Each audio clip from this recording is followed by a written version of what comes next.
Okay, so next I want to introduce our special speaker. Today we'll be hearing from Jody Hayes, who is the Chief Executive Officer of Stanislaus County. He's going to be talking about why he loves leading and living in Stanislaus County. But before I invite him up here, I'm going to share a couple of fun facts that he wants to share with us this morning. So when Jody's not being a CEO, he is being ran, or his life is being ran by his 11-pound dog, Bella. As a dog parent, I can definitely relate to our dogs running our lives. He met his wife, Angela, at Somerset Middle School, where all of their three children actually attended as well, so go Tigers. His early jobs in great training grounds for CEO included delivering the Modesto Bee around his neighborhood, washing cars at the 5-minute car wash, and he was a grocery clerk for the New Deal Market on Santa Cruz Avenue. Yeah, so really awesome. Jody's rooted here in the community, so I would like us all to welcome Jody Hayes to the stage.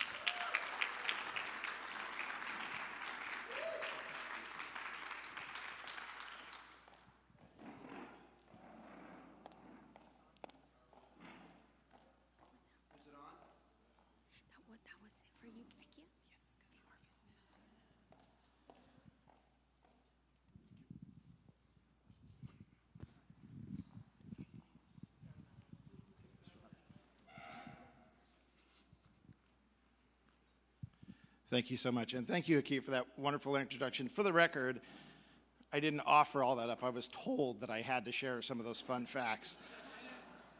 And I love watching that video. It's always very inspirational for me, and I need to watch it more often. I will admit that during the video, I was focused on whether or not this stage was too high for me to stand up on without going back there and showing my age. And Kia walks up here with high heels and just made the maneuver perfectly. And I thought, I can do this, I got this. So thank you for that introduction. You know, it's wonderful to be back. I was here in late 2017 and had an opportunity to introduce myself to the community. So I'm not gonna spend a whole lot of time, but I do want to revisit some of what I shared in 2017. And it turns out that all of this stuff's on YouTube. So if you really wanted to see what I said back then and dive a little bit deeper into my past and what really drove me to apply for the position of Chief Executive Officer for Stanislaus County, there's a whole half hour of fun there that you can look at. Today I want to talk about my leadership roots and how it all fits in with our direction as a county here in 2022. I've got a few stories to tell along the way, and a little teaser. If it weren't for my great aunts Flossie and Erlene, I wouldn't be standing here before you today. So I'm going to share with you the story of Flossie and Erlene here in a little bit. I think we can go ahead and start the slide presentation if it's available, and then I'll just trigger you on. There you go. So before we get to Flossie and Erlene, I want to talk about some of the big picture stuff with the county. I just feel like I can't come out and speak to the community without talking about the two areas that I am most passionate about in going to work each day, and that is jobs and housing. There really are no two bigger issues that will impact the quality of life in our community for generations to come than whether or not you have a good quality job available for you that you can afford to live in Stanislaus County in a safe place to live. It really is that basic. Below that gets really complicated, but that's where my true passions lie, so I've got to spend a little bit of time talking about that as well. And you know, I want to acknowledge today that I didn't really plan to talk about COVID today. I can do that. I assume you all have a lot of COVID fatigue, so if you want to check up with me offline, or I'll come back another day if we want to talk about the learning lessons of COVID. But obviously they've been many, and I'm like anybody else. We've had a lot of impacts in our family. None of us have escaped the impacts of what's going on with that public health emergency, and I wish everybody well in our community on that front. So I'm going to go to the next slide, and here's the recap. I'm going to do 30 minutes from 4 years ago. We're going to do it in a couple minutes here. So I try to tell my story previously, and I'm just going to give you the real short version. Being raised by a single mother really defines me. The person that you see here today is the product of a lot of challenges, to be honest with you. And they start with having a single parent household. It really isn't easy. For you single parents that have been out there or raised in that situation, I think you know exactly what I'm talking about. There are a lot of statistics that back that up, that in that scenario, life can be more difficult. And it's not necessarily just that, you know, parents got divorced or something. It's about whether parents abandon their parental responsibilities. I've seen plenty of very functional households with parents who may not have maintained their actual marriage or something, but they stuck together enough to secure their parental responsibilities for their children. That's what I'm talking about. And when you grow up where one or both of your parents do not maintain their responsibilities, life gets really hard really fast. So it was admittedly rough growing up in my home. I have zero memory of my father. And, you know, obviously he didn't fulfill those responsibilities, or I would have lots of memories to share with you. And I think even worse, you know, his time that he did spend with our family actually caused quite a bit of damage. And that damage resonates for years. So although I don't have any specific memory of him, I can talk to you about his impact on what his impact was in our family. I was actually born in the Midwest. I was born in Arkansas, and then we made our way back out to California. But the only reason I was in Arkansas was because we just had, you know, my mom was here, but we were all kinds of relationship problems, all kinds of things, and it was like an escape. It was like, okay, just go back to the Midwest and everything will be better. So then I arrive, and then we come back to California, and I do have memories of different places we lived in West Modesto and just kind of, you know, moving around the community. And then at one point we migrate to Southern California because I had an uncle there. And then we came back, and I'm so happy that we came back. You know, I was in 4th grade at the time, and we migrated from, at that time, we were living in Orange County, and to come back here, you know, it was like, how could you move us from Orange County back here? But, you know, life was getting difficult even there. And I'm so glad that my mom made that move to be closer to our family, because this is where we were all from and where we still are. Both of my older sisters dropped out of high school. They were both teenage parents and very much fit the traditional statistics of what it's like to be raised in dysfunction with, you know, a parent who's not there to take care of you. They kind of, you know, you just do the math, and there's lots of studies on this. They fell into some of those basic categories, including being involved in our juvenile justice system and all of that stuff.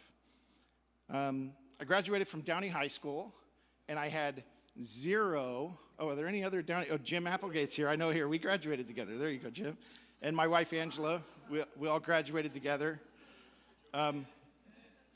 So, you know, unlike Jim, who I'm sure had plans when he graduated Downey, I had zero. I had zero plans or expectations for what I was going to do next. Basically, I just had a chip on my shoulder. So I found my way to MJC, and that was really, really what made a difference for me in my life. It was by fortune that, you know, a guidance counselor from MJC shows up at Downey High and does a little speech one day in one of my classes, and I'm like, okay, I'll just go take this class they're talking about. It was a guidance class. So I made my way there, but it wasn't easy. I struggled.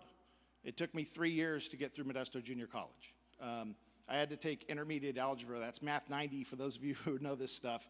I had to take that twice, and then I barely passed the second time. I took statistics twice.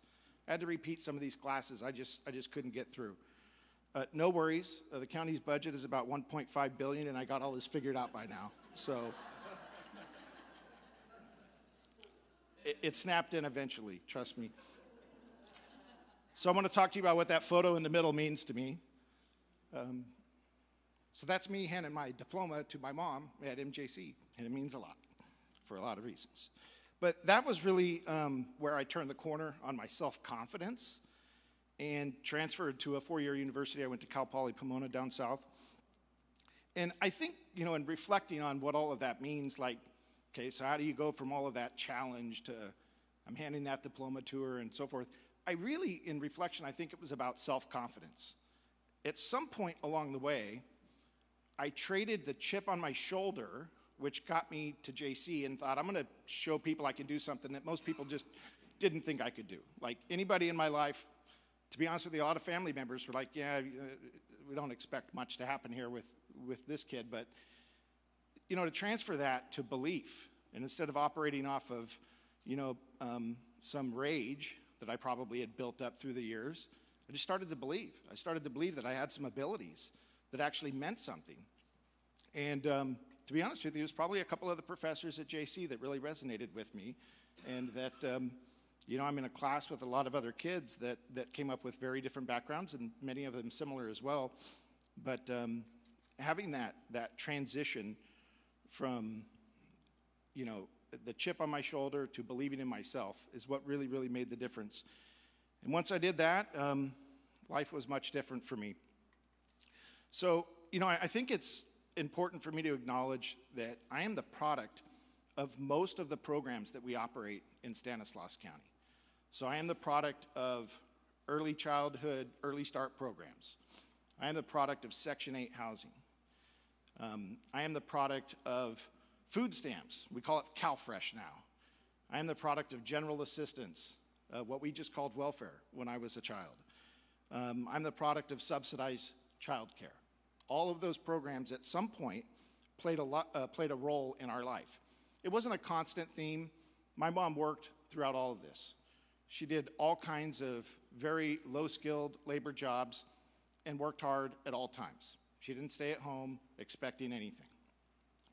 But even with a working family, and we were one of those single-parent working families, sometimes it's really, really difficult, especially when you're in transition from one place to the next and you have to move and so forth. And so that's basically my life.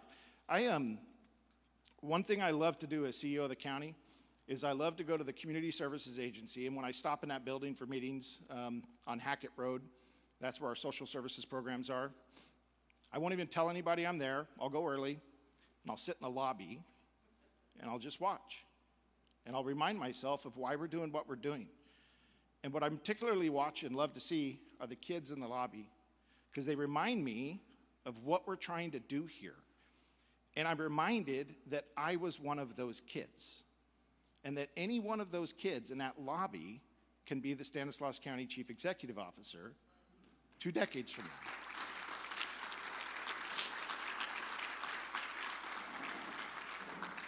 Thank you for that. I learned a lot about early childhood education from our Cradle to Career program and my dear friend Marianne Cannon, who's back here.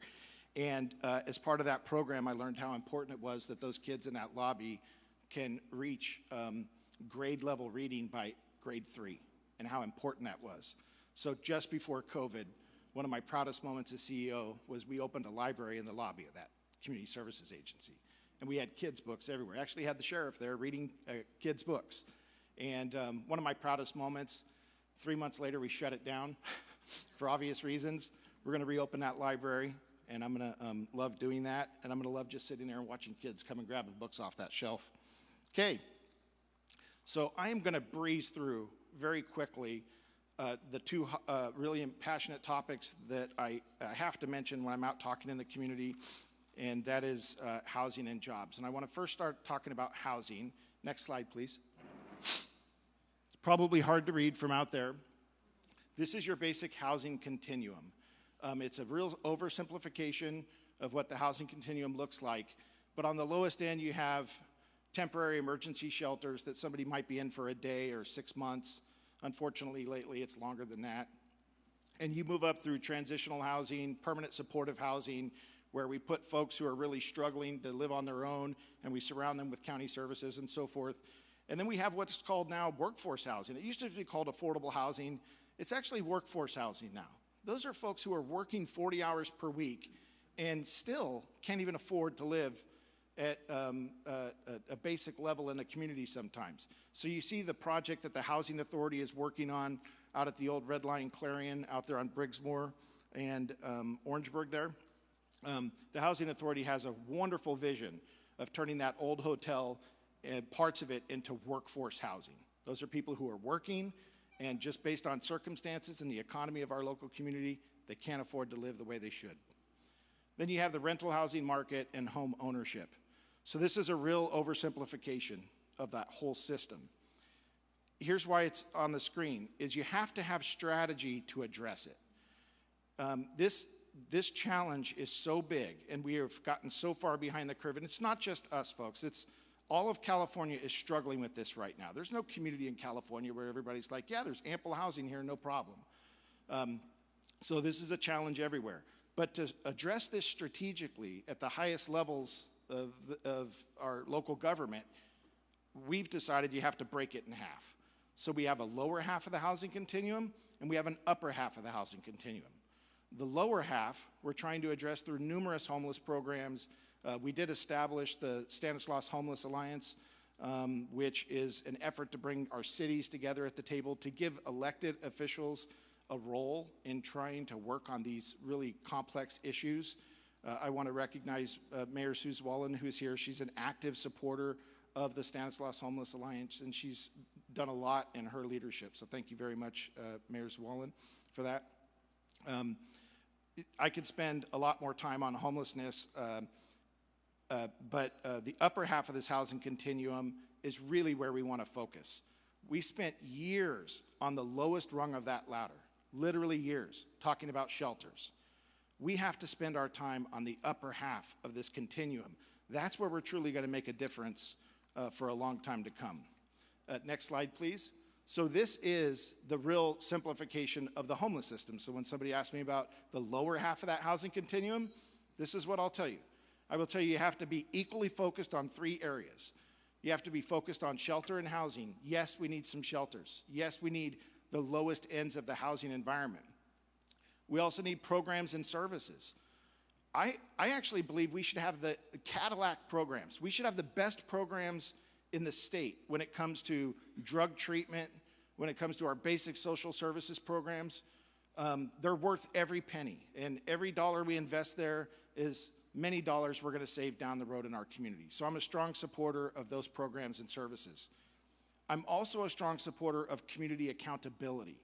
We have to have standards in the community upon which we all agree we're going to live. And if we're providing shelter and housing, and if we're providing, A+ programs and services, and if we're still challenged with individuals that are not going to adhere to the standards of our community, we have to tackle that, and we have to admit that. And so there's a whole host of community accountability strategies that we're working on as well. I will tell you, just as I drove in today, I observed some things in our community this morning that tell me that there's a lot more work that needs to be done here. And it's going to take us a long time. So happy to talk more about that in the future. Next slide, please. Housing Stanislaus is our attempt to get to the upper half of the housing continuum. This is what we're really excited about. This is an initiative we launched probably 4 or 5 months ago. It is an attempt. It's very simple. What we're trying to do is to bring the best minds in our community together to say, what can we do to improve the upper half of that housing continuum? What are the best ideas? Let the best ideas win. We don't care where they come from. We want our cities to learn from one another. I think they already do, but we want to make sure that we're reporting that and gathering the best information. And we want to respect the fact that not all cities want to grow the same. Some cities want to do different things than other cities, and that's perfectly fine. Everyone has different plans for their future, so this isn't about telling a city how to grow. It's trying to enable those cities that are ready to grow housing, that are ready to do things innovative. Like, when you drive around and you see blank lots different places, why can't we fill those lots with somewhere somebody can live and afford to live? Those are the kinds of questions we're trying to tackle through that effort. If you want to learn more about it, that effort is a few months behind our Stanislaus 2030 Economic Development Plan I'm going to talk about in a minute. But if you want to learn more about that, please go to housingstanislaus.org. On the next slide, you'll see kind of our timeline next slide. There you go. Our timeline, we do expect to have a housing summit. It says early 2022. We're probably a little bit behind there, so it'll probably be closer to May timeframe. But that's what we're trying to do. We're trying to build shared vision, shared understanding, and hopefully pull our community together. Best ideas win, put them on paper, and let's go. Let's do something with this. The county's very dedicated to doing this. I want to acknowledge that the county, under Measure E, we do not have really the flexibility to go build a bunch of housing in Stanislaus County. That's not really the role that we play. And to be honest with you, I don't think most people want housing built out in the unincorporated area. I think that cities are the appropriate place for us to grow our residential base with land use. So we're trying to work on whatever issues we need to with our cities to try to help support them in that effort. There's a lot more we could say about that. But, okay, so I'm going to switch over to, let's talk about jobs. So if we go to the next slide, I want to introduce you to a program we call Stanislaus 2030. And here's the simple way to explain this. When it comes to our economy and what it looks like and what kind of a job will be available in our community 10, 15, 20 years from now, we have to ask ourselves, do we want to define what that looks like? Do we? Or do we want to let the Bay Area define it for us? Are we controlling our narrative? Or are we merely, by circumstance, just sitting here, going about our day, and allowing whatever spills over the Altamont Pass to spill over the Altamont Pass? That's what this is really about. 1 out of every 4 Stanislaus County residents leave our county every day to go to work. It's 1 out of every 4. Half of them travel over the Altamont Pass to go to work. Modesto actually has the second highest number of super commuters per capita of any metro area in the United States, and I think Stockton might be number 1. So, we got a lot of people who are on the road every single day, and many of you may know them or may even do some of that yourself. And imagine I think we all understand the impact of life. I mean, even if you want to maintain your parental responsibilities, how can you do that when you're in a car 4.5 hours a day, 5 hours a day? And on Fridays, 6 hours a day. It's really, really difficult. So at the start of this exercise, I actually, we had several years ago, we had Opportunity Stanislaus work with us. They're a great partner of ours. We had them pull together every economic development plan for every city in the community, and they pulled them all together, and you read them front to back, and you understand just how they're not connected. And that's okay. I mean, like, we have our own economic development plans at the county. We didn't reach out to each city and say, what do you think about this? What do you think about that? There have been efforts to try to pull them all together, but the truth is that they're not actionable. So what we're talking about here is an actionable agenda for economic development. If you switch to the next slide, please. Here's our purpose. We want an investment agenda, and I'm going to steal this from Marianne. Here's the simplest way to say it. If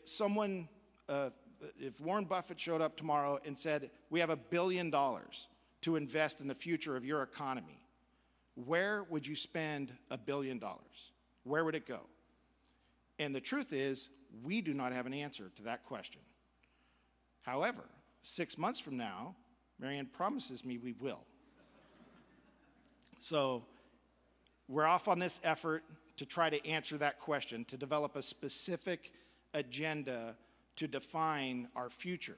If you go to the next slide, you'll see the timelines. This is on a very, very fast track. There at the bottom, it's kind of hard to see, but we've done a ton of work since last summer just building this coalition. Lots of studies being conducted. Those studies are kind of in draft form right now, and we are switching right now from research to action and strategy. That's all going to happen in the next couple of months. I'm thrilled to see that on your agenda for next month, I believe Emmanuel Mesquia is going to be here speaking about Stanislaus 2030, I believe, and about how you can connect to this program. We want the community's input in this program. And I'm really excited for the plans and strategies they have to connect our community to how you can be a part of this conversation. So I'm going to leave it to Manny and his talk next month to to describe a little bit more of what's really happening behind the scenes here, and particularly how you might be able to connect. Okay, so now on to the fun stuff. Let's go to the next slide. So, I'm sorry, should be one slide prior to that. There you go. Thank you very much. I think by now you can tell I'm deeply committed and rooted in this community. This will always be home for me. I spent some time away from the community for various reasons, and I did go away for college for a little while. I lived in the Silicon Valley for a little while when I first got out of school. But when we had to pick a place to live, and I should have acknowledged this from the very beginning, my wife Angela's here with my daughter Sydney, right there. So hi guys, good morning. When we had to pick a place to live, Angela and I, many, many years ago, it was a no-brainer for us that this was going to be home.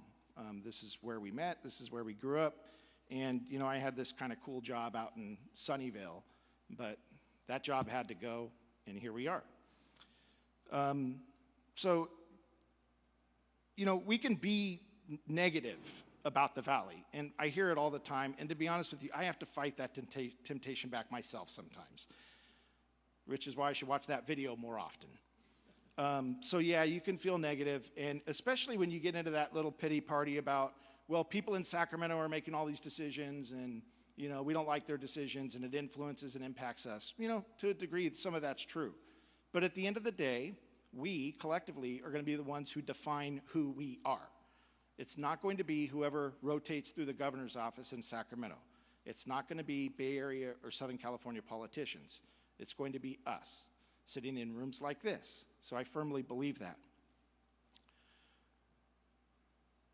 So in 1957, my grandparents, Glenn and Janice Parman, loaded up a four-door Buick to travel out from Oklahoma to California. They came out to visit my great-aunts, Erlene and Flossie. You used to name your kid Flossie back in the 20s, I guess. It was interesting when I did some research for this, prior generations actually paved the way for them to be making that journey. They had already been out to California. They'd been out to California multiple times. They'd actually met one time in California by happenstance. And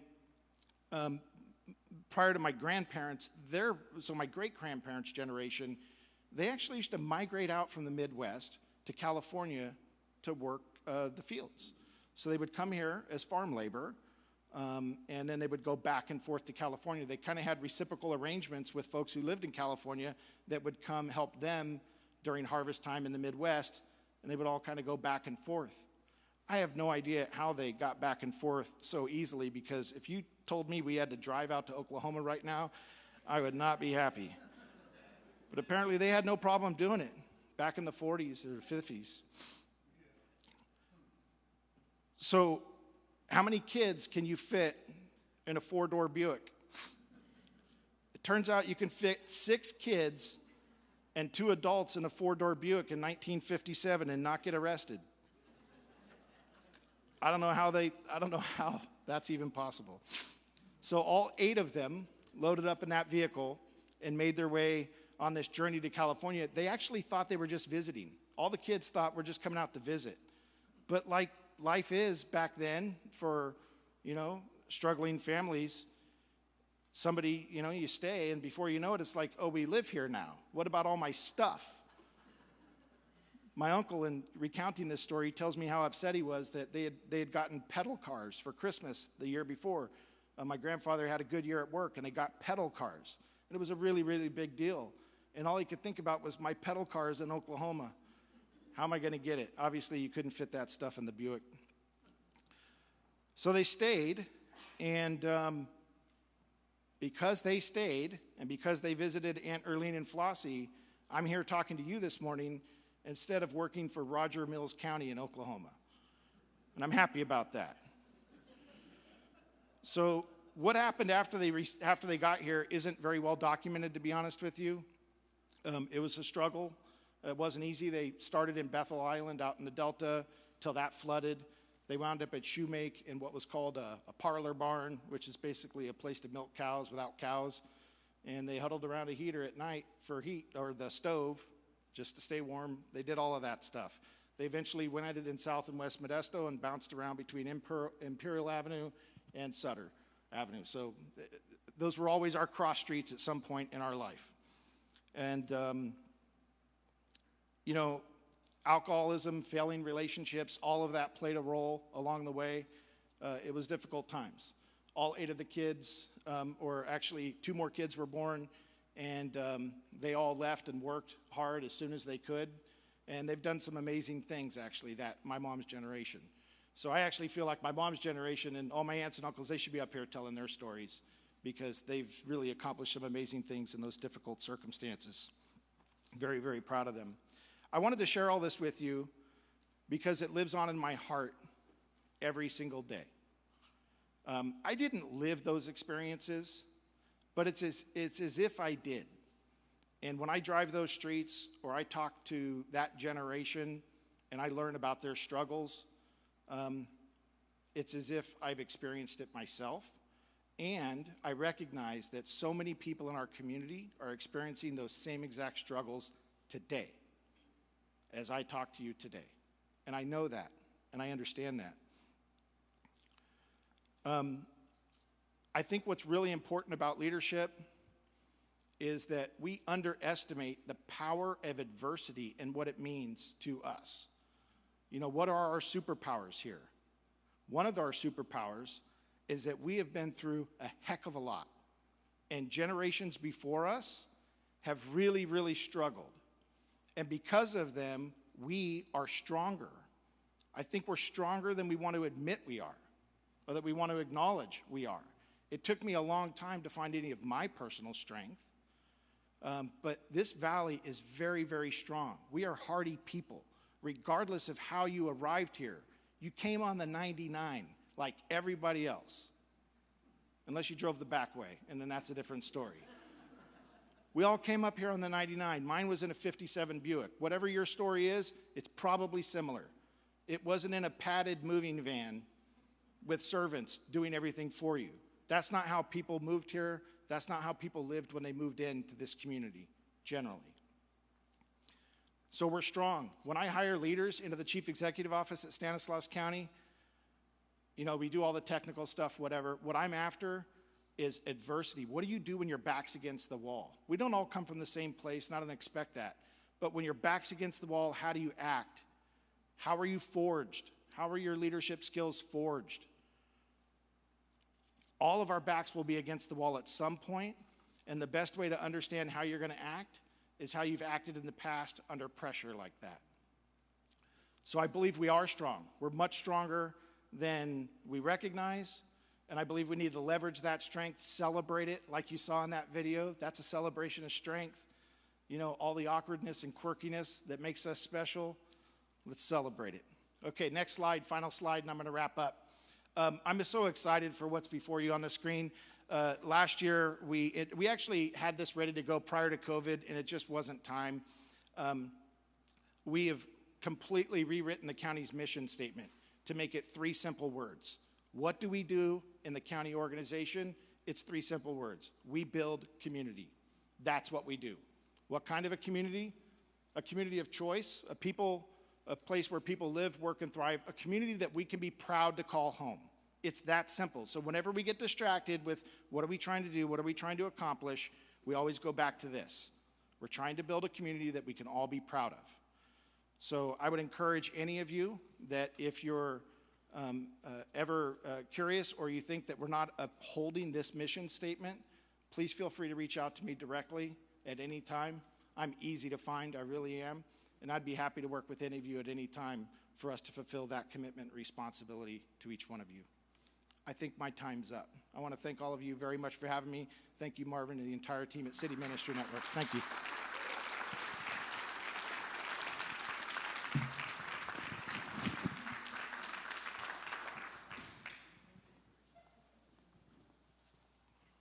I'll stick around for a little while if anybody has any questions or anything like that. Sorry, we didn't have time for Q&A. No worries. This one's fine. Thank you, sir. Thanks, Manny. Thank you. Listen, I had a whole nother idea what I wanted to say this morning, but I want to say just a thing. We'll end it. We'll, over the next months, Valley Proud.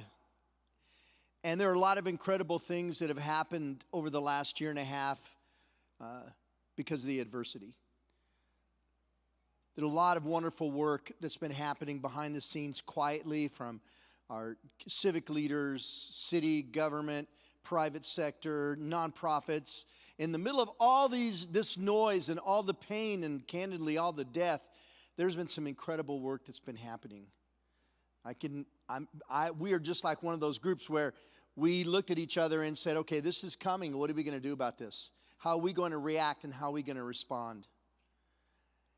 And this Catalyst group, and some of you who are on Zoom, or even those who are not here this morning, you are those kind of people who have said, let's get to it, let's go. And so I had a whole other list of things I want to say this morning, and you know what? Forget it. Let's go. Let's go. This is about all of us. And the invitation to participate in the health and well-being and the future of our community, not just for you, but for your family and for other families, was pretty clear this morning. And it continues to be clear for all of us. For the story about our community being poor, okay, I get it. We're also incredibly rich. With your wisdom, with your experience, with your perspective, we've got to do this together. And there's just me. I have no patience anymore for those just want to throw rocks, name call, and accuse. Let's get to it. Let's get to it together. If you've got some things to say, talk to Jody or talk to Sue's here, not today. Give Sue a break this morning. But let's do this thing together. Valley proud, Valley strong, the power of adversity. Let's continue to pray for each other and for our leaders.